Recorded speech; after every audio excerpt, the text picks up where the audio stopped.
Krásne pohodové piatkové ráno. Vítajte na ďalšom z programu literárneho stanu.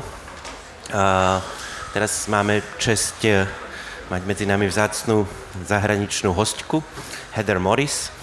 A čakáme ešte na tlmočničku, ale rozhodli sme sa, že začneme a že zatiaľ to budem prekladať tak improvizovanie ja a ona by sa do 10 minút k nám mala pridať. Takže vlastne ideme teda na to. Budeme sa rozprávať prevažne o tejto knihe Tri Sestry, ale má to aj svoju históriu a genézu, takže začneme tak trošku v dávnejšej minulosti. Okay, welcome Heather. I just mentioned that we are still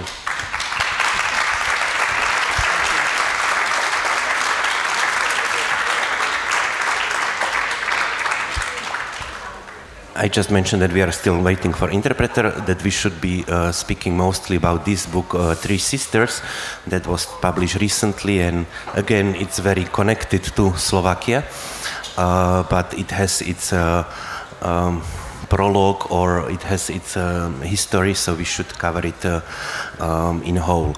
But maybe first question, we are going, if someone doesn't know, to discuss a quite complicated topic, quite tragic stories. Have you had a chance to speak on the festival before? Have you ever presented your books in summer festival? No, I've never been here, and thank you so much for being here today. It's such a thrill for me to be with you all. I really do appreciate you coming out to hear about Livy, Magda, Sibi, three young Slovakian girls. Čiže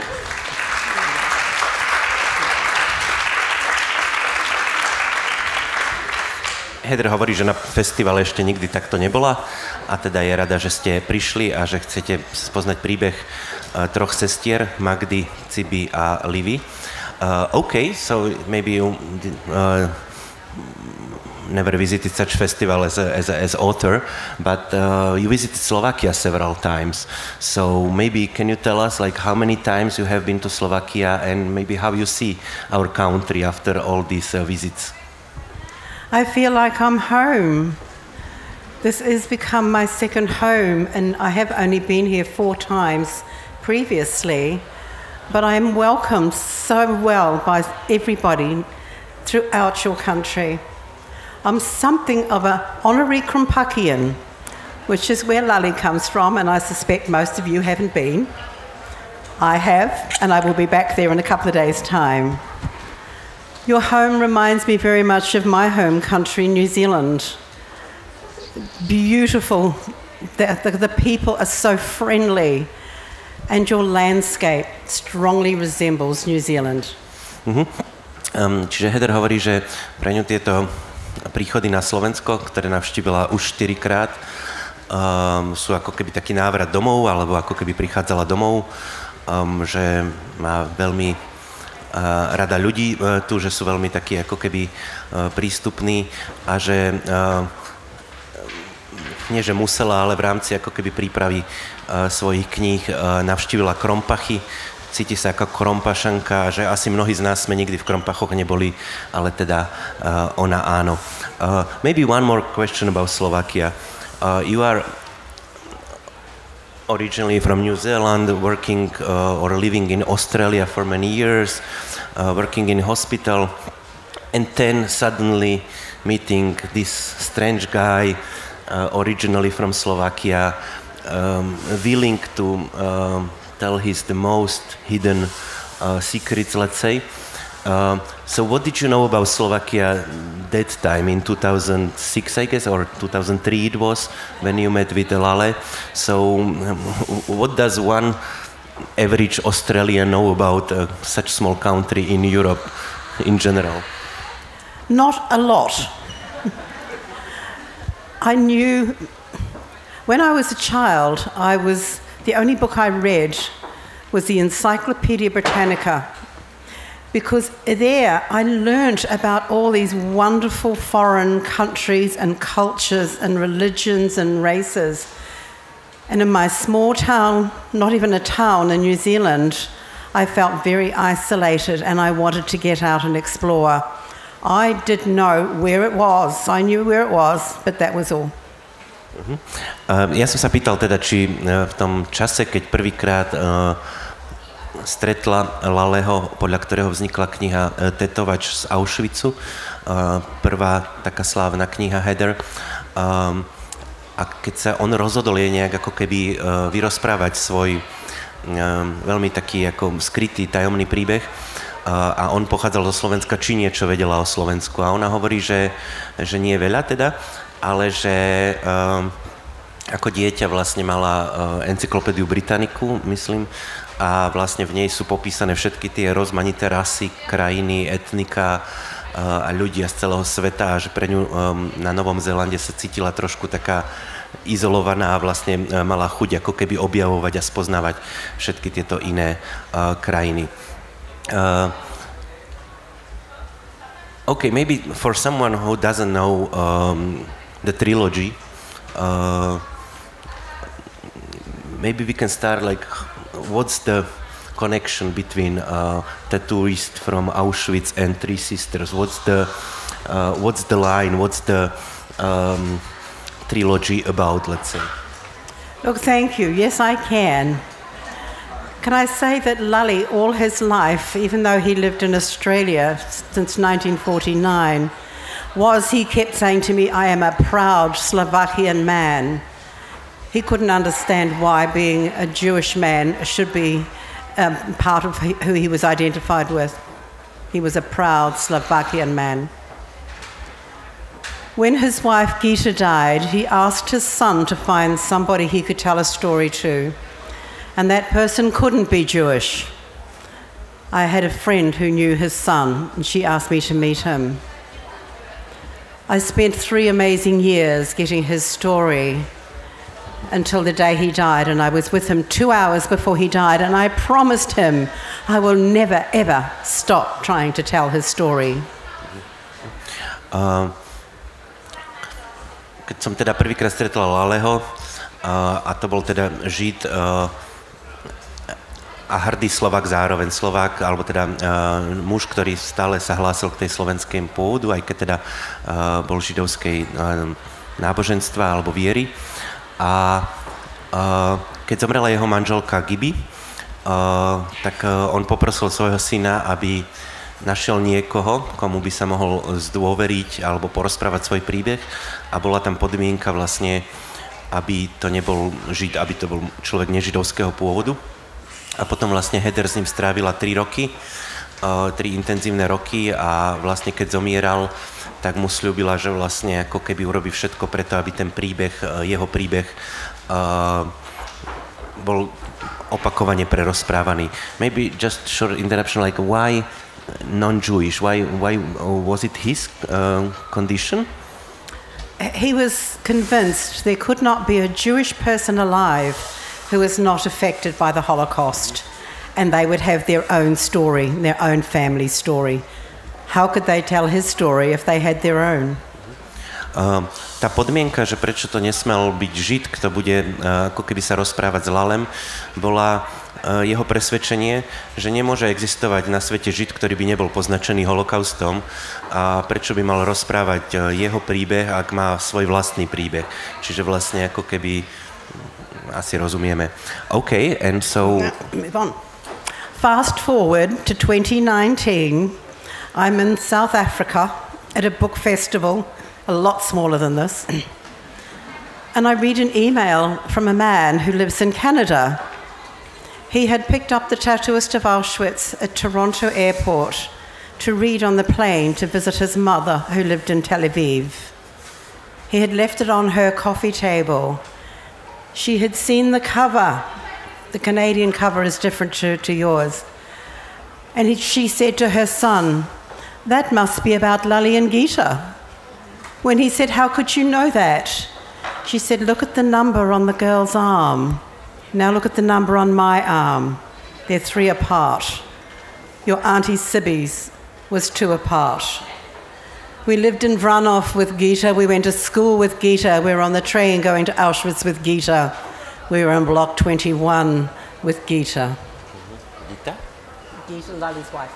Okay.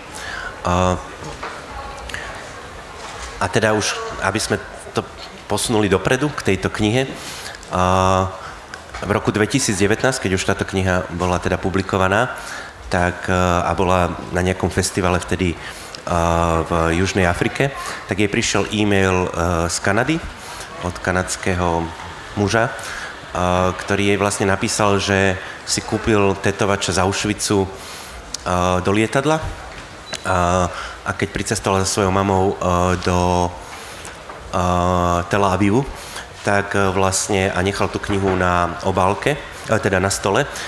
Tá obálka tej kanadskej verzie je iná ako slovenská, tak tá mama povedala, že vlastne, že to musí byť o jej sestrách. Vlastne, že spoznala sa, alebo teda, že to musí byť o Lalem Tetovačovi, ktorý vlastne ako keby tetovala aj ich. Takže vlastne takýmto spôsobom sa dozvedela o príbehu týchto troch sestier. Okay, and shortly, so what is this? Yeah, he said his mum wanted to talk to me on the phone, so I rang her, and all she said to me was, I want to tell you so much, but I don't like talking on the telephone, so you'll have to come and see me. I'm in South Africa, I live in Australia, and she's in Israel. 2 days later, I flew from Johannesburg to Tel Aviv and into the lives of the Miller family. Čiže si zavolali a vlastne ako keby, teda mama chcela s ňou hovoriť telefonicky a tá mama jej povedala, že mám vám veľa čo porozprávať, ale akože nechcem hovoriť cez telefón, príďte do Izraela a o 2 dní na to teda už letela z Johannesburgu do Tel Avivu. Okay, and you discovered this fascinating story of Tri Sisters, originally from Branov nad Toplou, that you never visited so far, but not tomorrow, but maybe in 2-3 days you will visit Branov nad Toplou. No, tomorrow. Tomorrow, okay, tomorrow you will first time go there. So what is their story? There are many Holocaust survivors' stories. This was special because 3 sisters had survived. Very unusual. It also had the extra storyline of an incredible survival, not only of being in Auschwitz-Birkenau, but that death march. And there's more information about that, which I now know, which is not in the book. And then it had this incredible third act. The girls coming back to Slovakia, not being welcomed, so choosing to go and make a life in Israel. Je to v niečom ako keby nezvyčajný prípad aj preto, že ide o príbeh 3 sestier, ktoré všetky prežili Osvienčim, čo sa teda veľmi často nestalo, aby 3 súrodenci prežili. A nie len samotný koncentračný tábor, ale potom aj pochod smrti, počas ktorého zomrelo veľmi veľa ľudí. A tá druhá vrstva toho príbehu, taká špecifická je aj v tom, že, ale teda aj typická pre Slovensko, že keď sa vrátili domov, neboli tu vítané, ako mnohí Židia po návrate, a teda rozhodli sa presťahovať do Izraela a začať život tam. Maybe I will just mention that your books we have here and Thank you. You can buy them. V Martinuse si môžete kúpiť všetky 4 knihy od Heather, ktoré doteraz vyšli. Ešte jednu sme zatiaľ nespomenuli, teda z tej trilógie, a to je Cilkina, cesta. A potom myslím, že ešte je taká špeciálna kniha Príbehy o nádeji, ktorá hovorí skôr to pozadie vzniku tých 3 kníh. Takže ak budete chcieť, tak aj po našej diskusii máte možnosť si nechať tie knižky podpísať. Takže kľudne. Okay, so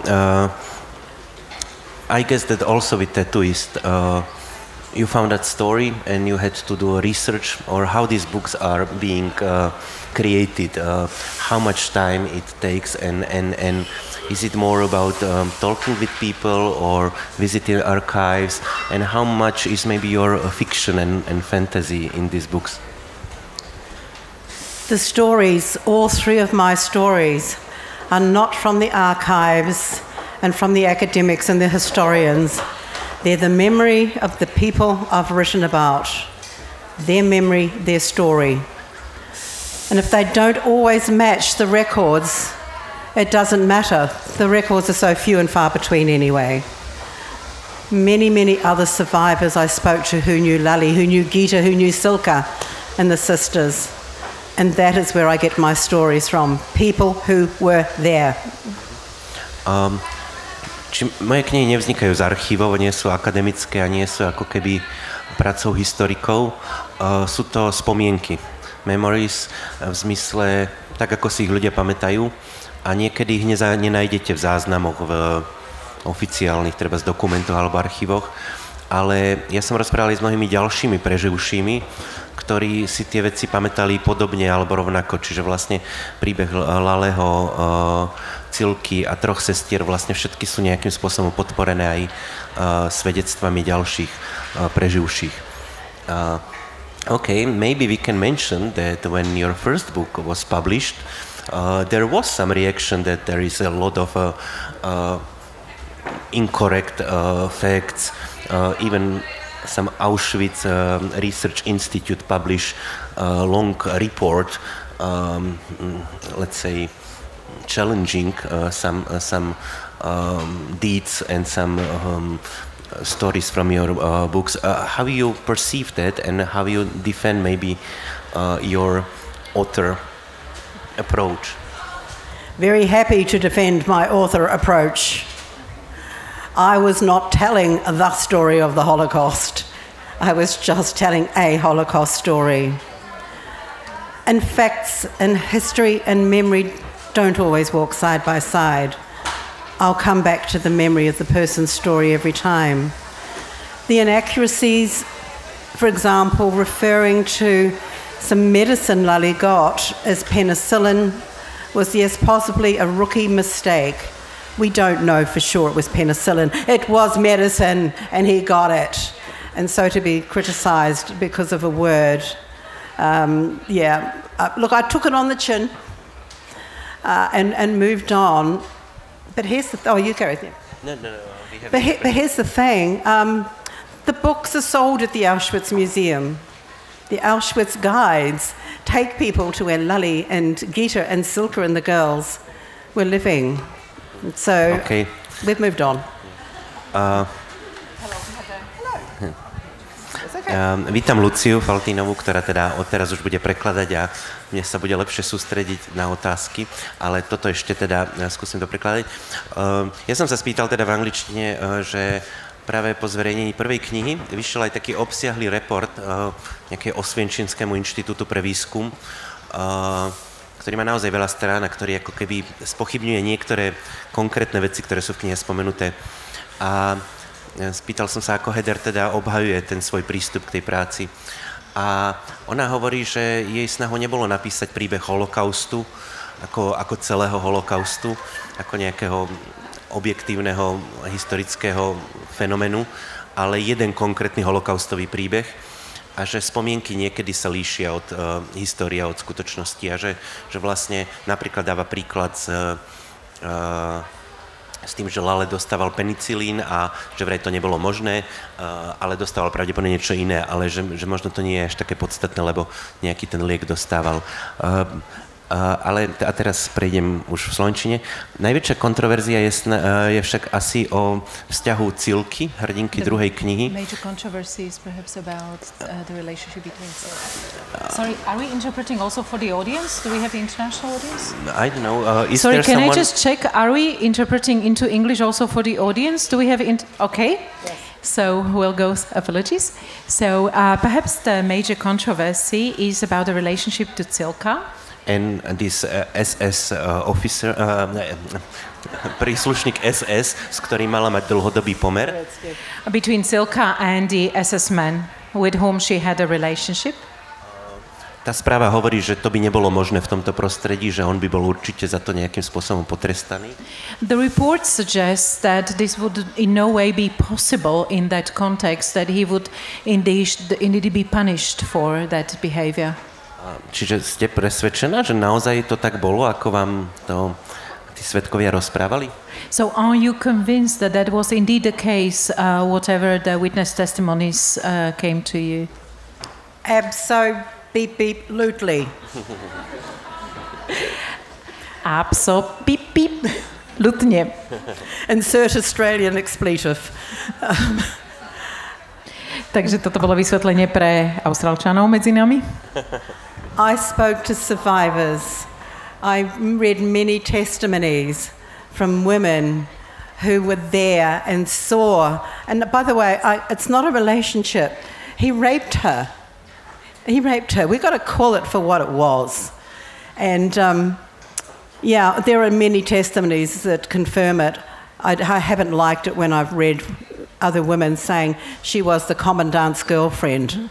But, that's okay, because that is also confirmation of the abuse that young girl endured.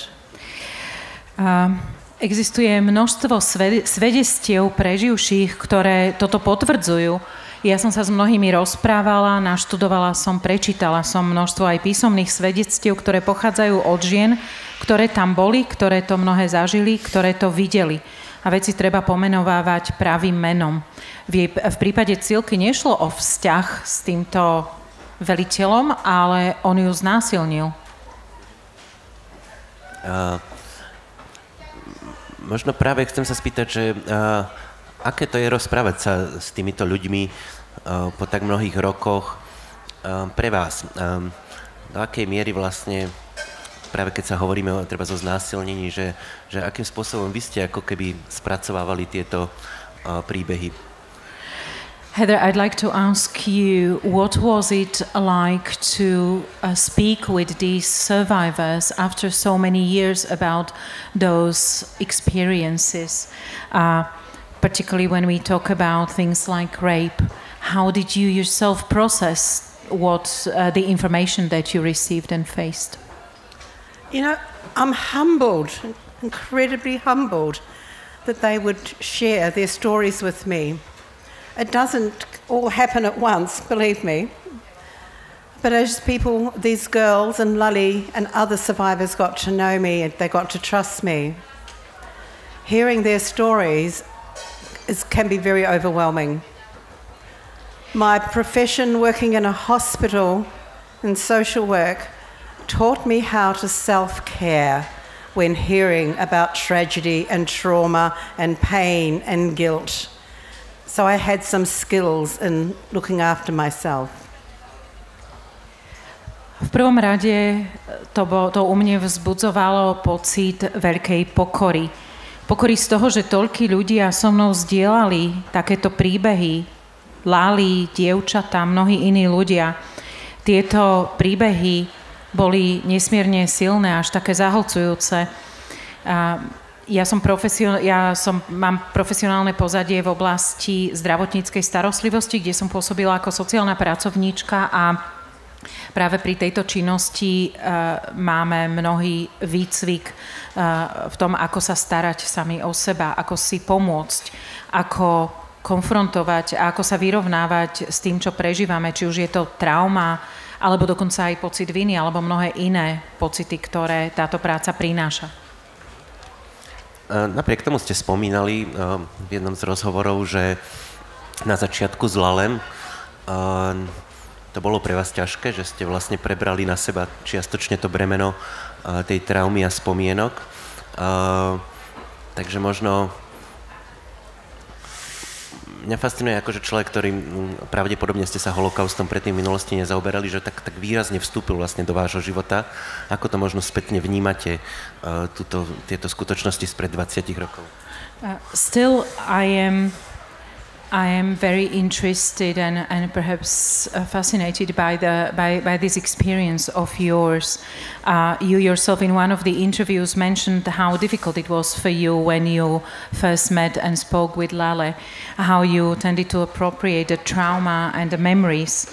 Now, how you came with it, because clearly before you started dealing with the issues related to the Shoah, you didn't deal with it. And so how is it now, 20 years on, to come to terms with that? Oh, you never come to terms with what happened in 1939 to 1945. But here's the thing. When I would get upset, Lully would give me a hug and remind me I am still here. when I got upset hearing some of the things that Livy and Magda and Sibby had been through. Things, by the way, they hadn't always told their children. They also reminded me, I am here, they are not.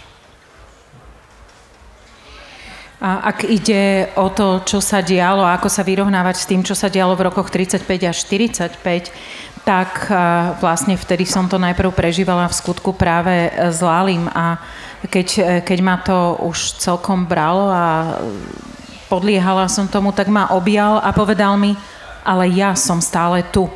A to isté bolo potom s Líby, s Magdou, so Sibie, so všetkými ostatnými. Tá posledná kniha, teda, alebo tie Tri sestry, hovoria o sestrách, z ktorých dve ešte žili, keď ste knihu pripravovali, teraz už je len jedna z nich. Možno teda, aké to boli dámy, aké to bolo stretnutie s nimi v tom Izraeli, možno koľko majú teraz rokov a ako oni vlastne pristupovali k tomu rozprávaniu svojho príbehu.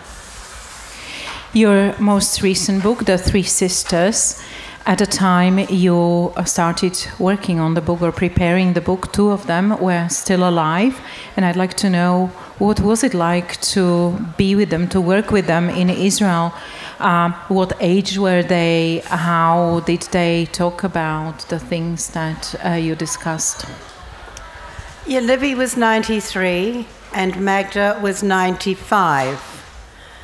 Livy is now 96 and Magda, who I last saw in April this year, aged 98, sadly died in May, 3 weeks after I was with her.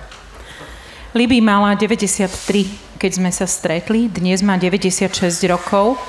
Magda mala v tom čase 95 a naposledy, keď som ju videla, tohto roku v apríli mala 98 a potom žiaľ v máji zomrela. You know, I think the girls speak more easy than Lally and other males who I've met. It seems to be more natural for them to want to share their story. Though Lally was a pretty good talker anyway, but not so much other males. Musím povedať, že dievčence tak ako si ľahšie rozprávali a komunikovali ako Lali, alebo väčšina mužov, hoci treba priznať, že Lali vedel byť veľký rozprávač.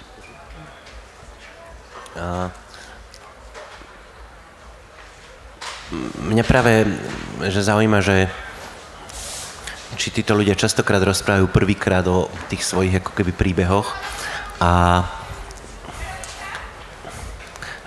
prečo? Prečo proste po 70 rokoch ešte má význam tieto príbehy nejakým spôsobom ako znovu počúvať, keď už bolo toľko veľa ako keby iných kníh a filmov o holokauste natočených? To many, it may have been the first time to narrate their stories, but I still would like to know what is it that makes people drawn to these themes, either to retell them or re-listen to them 70 years on, given that so many books have been written, so many films have been made on the theme of the Shoah? You could probably say it's cyclic, and my timing was just very good. But here's the wonderful thing. Lali's book is now in the school curriculum in Australia and in many other countries. 14 and 15-year-old boys and girls are writing to me, telling me what reading has meant to them. And telling me that, don't tell my mum and my teacher, but this is the first book I've read in 4 years. I've been Googling the other ones I've had to read. And I think that's pretty special, that we are reaching that young age. Never forget, never again. Sám si v podstate aj tak trochu odpovedal, Laco, ale má to niekoľko aspektov. Okrem iného aj to, že Laliho kniha je dnes súčasťou školských osnov u tínedžerov 14-15 ročných nielen v Austrálii, ale aj v mnohých iných krajinách. A neraz mi ľudia píšu a hovoria, že táto kniha bola prvou, ktorú si prečítali napríklad po 4 rokoch, že si googlili, hľadajú ďalšie. Dôležité je, že sa k tomu dokážeme vrácať a najmä vďaka tomu nezabúdať na to kľúčové. Nikdy nezabudnúť a nikdy viac to už nezopakovať. These are teenagers reading about other teenagers. It's not like I'm asking them to read about the oldies. Ono je dôležité, že tínedžeri dokážu vnímať a empatizovať práve s ostatnými tínedžermi, nielen sa zamýšľať nad nejakými starcami. Pripomínam, že bude možné si nechať podpísať knihu a teda môžete si aj kúpiť a zároveň máte aj priestor sa pýtať, tak dávam vám prvýkrát možnosť, ak by niekto chcel sa niečo Heather opýtať. A reminder, there is a possibility to buy the book.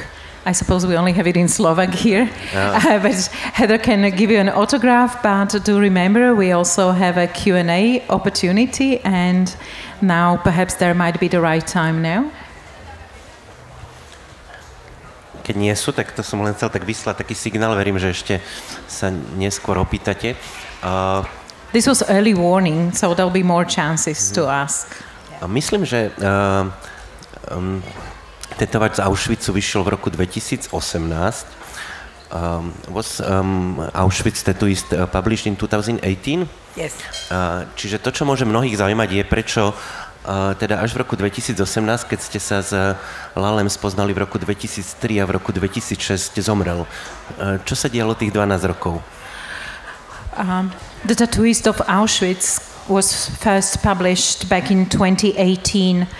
Why did it take that long, given the fact that it was in 2003 that you first met Lale, and he died in 2006? So what happened over those 12 years? I was both stubborn and stupid. Bola som tvrdohlava a sprostá. I didn't know how to write a book, so I wrote Lale's story as a screenplay, hoping I could be made into a film. And I hung on to it in that format all those years, being stupid and stubborn. Keď som stretla Laleho, tak som vôbec nevedela, ako písať knihu a mala som takú predstavu, že to bude filmový scenár. A tak som to teda najprv aj napísala. A opäť, keďže som bola natoľko tvrdohlava a natoľko sprosta, tak som sa toho držala zubami nechtami. Sú stále presvedčená, že ten film z toho raz bude.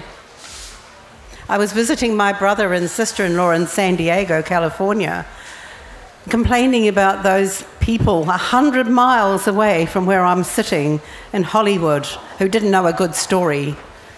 And my sister-in-law just said to me, "Oh, for goodness sake, write the thing as a book and get on with it." So I did. A tak som sa ocitla na návšteve u brata a u švagrinej v San Diegu v Kalifornii a tak tam sedím celá nadurdená a rozčulujem sa, že Hollywood je tu za rohom a oni vôbec nepoznajú dobrý príbeh a švagrina mi na to hovorí, vieš čo, urob z toho knihu a už sa na to vykašli. No a možno len spomeníme, bude z toho niekedy film? Just as a side, will there be a film? No, there won't be a film, folks. But there is a 6-part mini-series coming to your lounge room very soon. So stay tuned. 6 parts. 6 hours. 6 hours. Nie, nebude to film, ale pripravte sa, lebo prichádza seriál, 6-hodinový, 6-dielny seriál, ktorý už je doslova na prahu aj u vás. No a od vtedy, od roku 2018 sú to necelé 4 roky a vy ste napísali 4 knihy. Nie je to zase veľa zrazu, že ako sa vám darí tak rýchle spracovávať tie príbehy? Between 2018 and now, it's 4 years, but that's also 4 more books. How did you manage to write so many books that fast? When you start writing at the age of 65, well, you haven't got much time left, so you get on with it. Keď začnete písať knihy vo veku 65 rokov, tak už nemáte pred sebou veľa času, tak si poviete, švihni si, dievča. Rozumiem a teda akože núka sa aj tá otázka, že tak ako ste dostali ten e-mail od muža z Kanady, od príbehu 3 sestier, je to naozaj tak, že vám prichádza veľa ďalších nových príbehov a nemusíte prezradzať, že čo budú ďalšie, ako keby, ale je to tak, že vlastne teraz nejakým spôsobom si vyberáte námety na ďalšie knihy, alebo je to koniec trilógie? Just going back to the gentleman from Canada who inspired the Three Sisters, there is no doubt more and more new stories coming your way. You may not wish to disclose what's next, but perhaps you may. Or is it now, is the trilogy about to draw to its end? 3 Holocaust stories is fine for me right now. I am going to move on, but always with true stories about real, ordinary people who survived extraordinary times and who are our real heroes, folks. I hope there's no politicians here, but that's not them. 3 príbehy z kontextu Shoah myslím, že celkom stačia a ja som pripravená uberať sa trošku iným smerom. Stále som však pripravená zostať verná skutočným príbehom o mimoriadnych ľuďoch v mimoriadnych situáciách, čiže o takých obyčajných veľkých hrdinoch.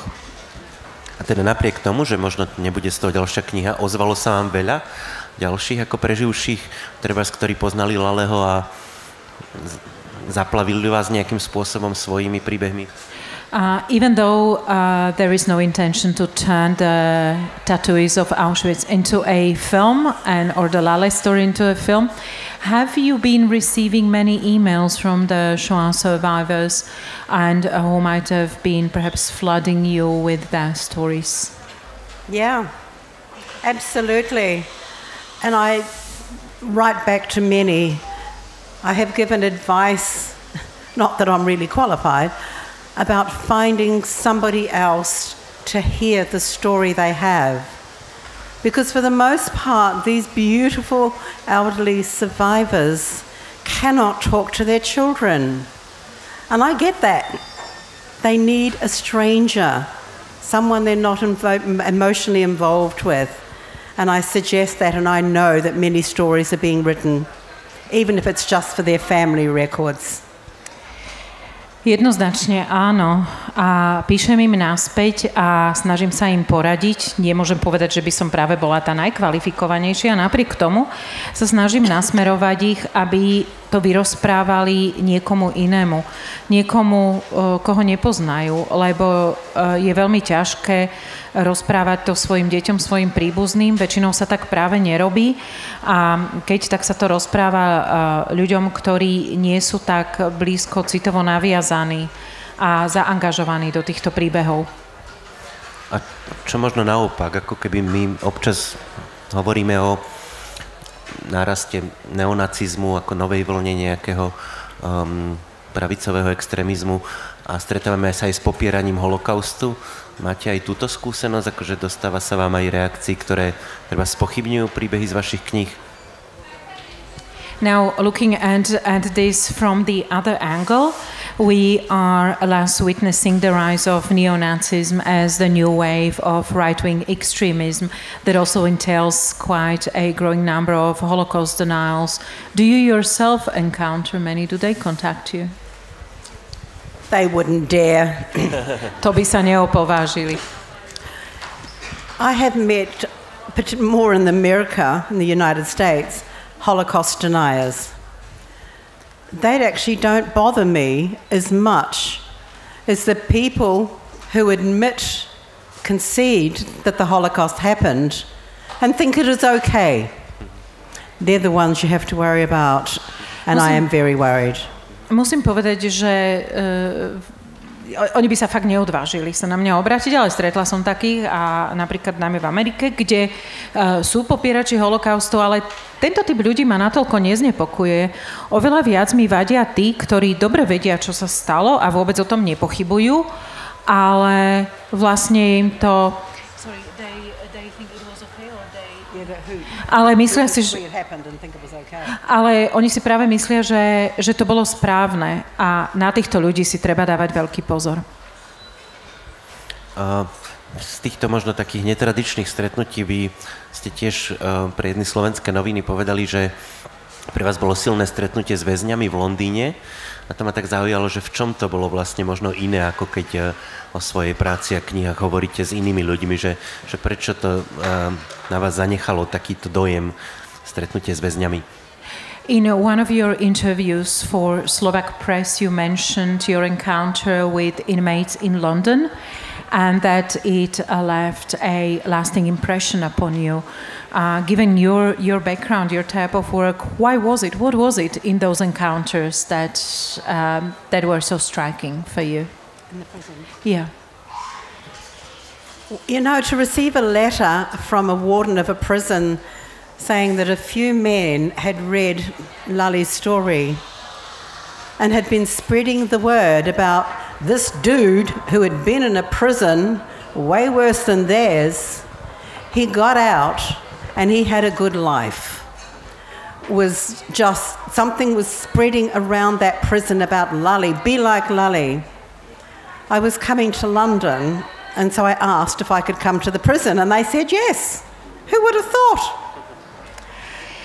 Raz som dostala list od jedného dozorcu z väzenia, ktorý mi napísal, že mnohí väzni si prečítali Laleho príbeh a povedomie o ňom šírili ďalej, hovoriac, no pozrite sa na tohto týpka.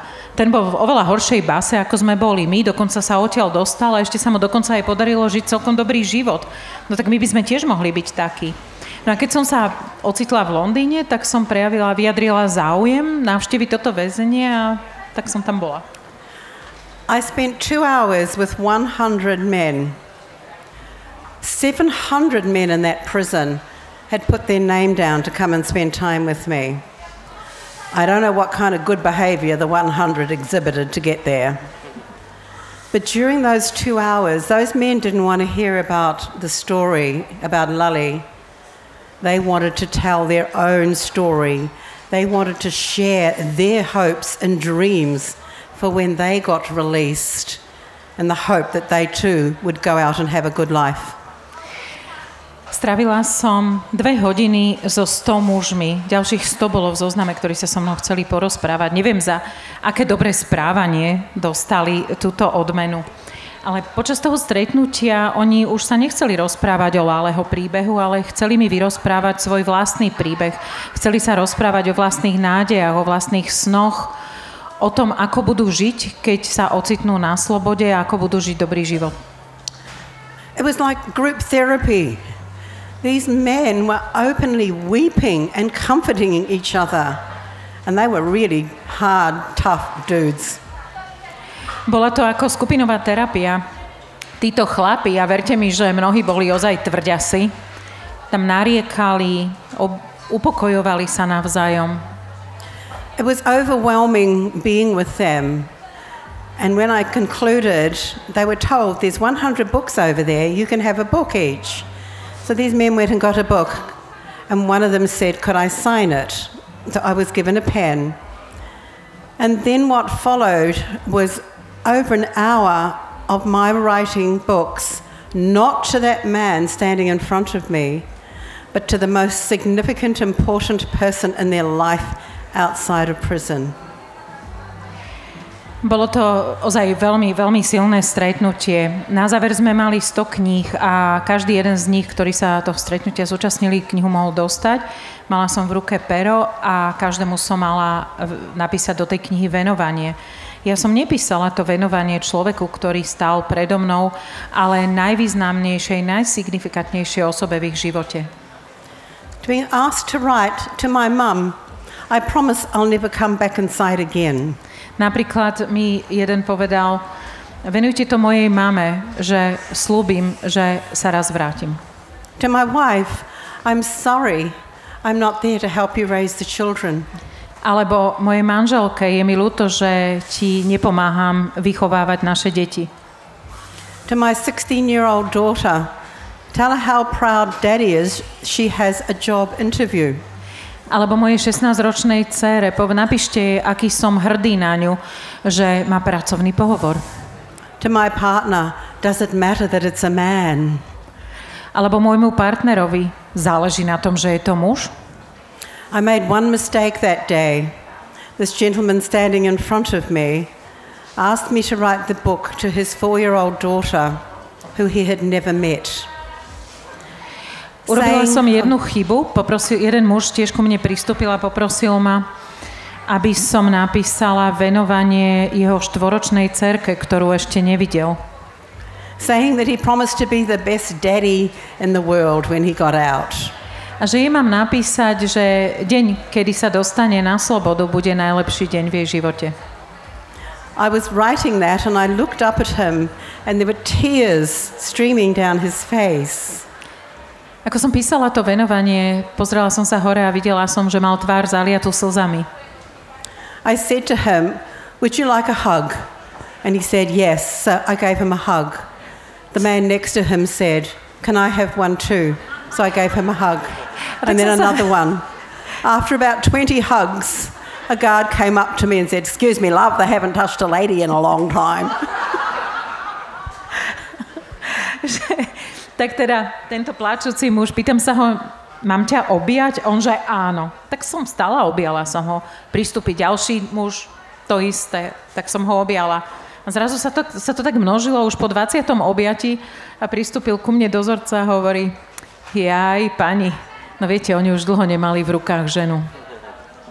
You never forget that. Na toto sa nezabúda.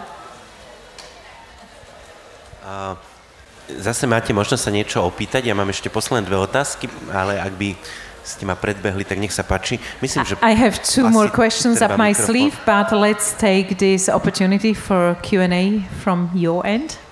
Hello. Hello.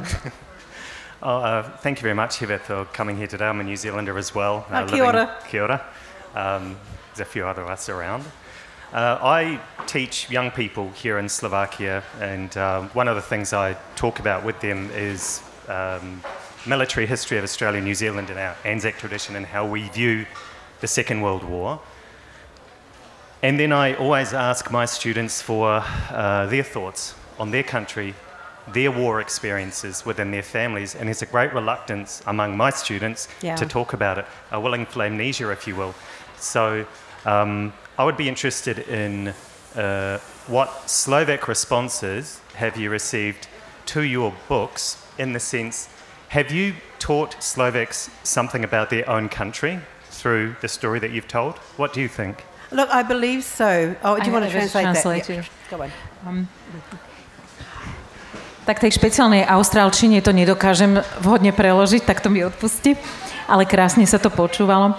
Učím tu na Slovensku mladých ľudí vojenské dejiny Austrálie a Nového Zélandu a vždy ma zaujíma ich názor na druhú svetovú vojnu a takisto ja sa snažím zdieľať s nimi, ako my vnímame túto časť našich dejín.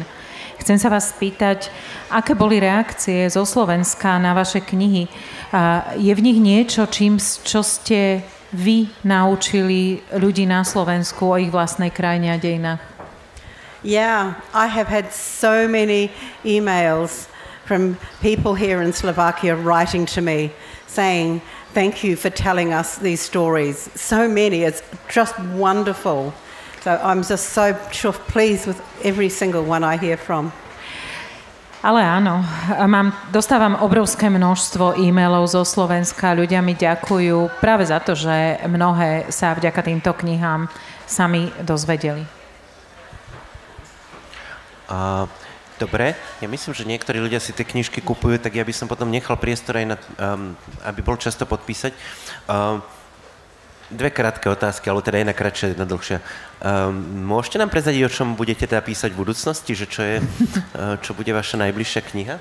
People are already buying books, so I'd like to spare some time for the autograph session. But meanwhile, let me just ask whether you may wish to share with us your plans for the next book, what it's going to be about.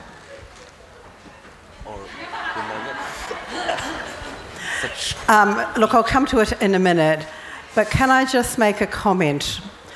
I'm looking at all these incredibly beautiful Slovakian women in the room. What is it about you that gives you this incredible strength of character, of courage, of resilience? Because the Slovakian girls I've written about, from Gita and Cilka, Livy, Magda and Sibi, other Slovakians I've met in Australia, the very first Jewish people taken into Auschwitz survived the longest, lived the longest. Whatever's in your water, I want some of it. A o chvíľu sa k tomu dostaneme, Láco, ale dovolte mi jednu poznámku, keď sa takto dívam na vás, na toľké nádherné slovenské ženy, ktoré tu sedíte. Chcem sa vás spýtať, že v čom to je, kde beriete všetku tú odvahu, tú húževnatosť, tú výdrž.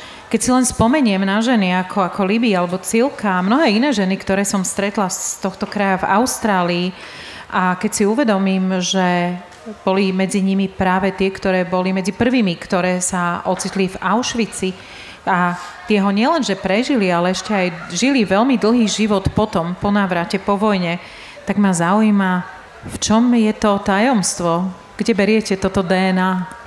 I think your men should be very afraid of you. Myslím, že vaši chlapi by sa vás mali veľmi báť. Okay, next book. Okay. A ďalšia kniha. You can skip it. My publisher's sitting here in front of me. There are other stories of World War II, not only set in Europe, Asia Pacific, which was an important part of the Second World War for Australian and New Zealanders, and some of the amazing stories that I have from that time is where I'm possibly going to go. But there is also another incredible European-based story. Sú to moji vydavatelia. A zostanem pravdepodobne stále pri súvislostiach alebo kontexte druhej svetovej vojny, ale už to nebude pravdepodobne Európa, ale skôr sa zameriam na Áziu a Pacifik. Ale respektíve, áno, Áziu a Pacifik, ktoré zohrávali v druhej svetovej vojne nesmierne dôležitú úlohu. A to samozrejme nadovšetko pre nás v Austrálii, tak aj na Novom Zélande. A posledná otázka. Vráťme sa ku knihe Tri sestry. Už ste o tom hovorili, že sú to tri ženské hrdinky. Čo je pre vás osobne odkaz Ciby, Magdy a Livy pre súčasného človeka? Now, my final question, and we shall return to the book that's been presented today, the three women, Ciby, Magda and Livy. What is their legacy to you personally? Family. Absolutely. The love of siblings. We probably don't acknowledge it, but for me there can be nothing stronger, nothing more unconditional, other than parents. They kind of have to. Rodina, jednoznačne rodina. Láska k súrodencom, ktorú pravdepodobne nedostatočne doceňujeme. A je to bezpodmienečná láska. A možno takej nie v iných súvislostiach snad len okrem rodičov. You know, in April, Margaret and I were sitting in a garden in Tel Aviv with over 40 members of the Sisters families, from Livy at 96 to the youngest at 1. And watching these families so connected, so close, was just wonderful. I actually felt jealous. Pri našom nedávnom stretnutí tam bolo 40 rodinných príslušníkov. Najstaršia bola Livy, 96-ročná, najmladšie dieťa malo 1 rok. A to rodinné puto bolo niečo, čo človek mohol len závidieť. Ďakujem veľmi pekne. To bola teda Heather Morris, autorka úspešných a aj do slovenčiny vlastne preložených kníh, ktoré máte možnosť si nechať teraz podpísať a týmto teda skončíme túto časť a o necelých 15 minút pokračuje program literárneho stanu Poviedkou 2021, takže ostaňte verní aj tomuto miestu. Ešte raz veľká vďaka, Heather. Thank you very much.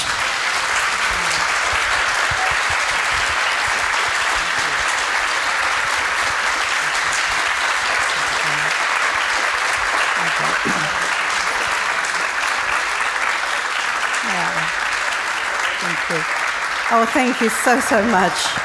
Ďakujem veľmi, veľmi pekne. Livy and all the family know where I am right now. They all send their love and their greetings to everybody in Slovakia.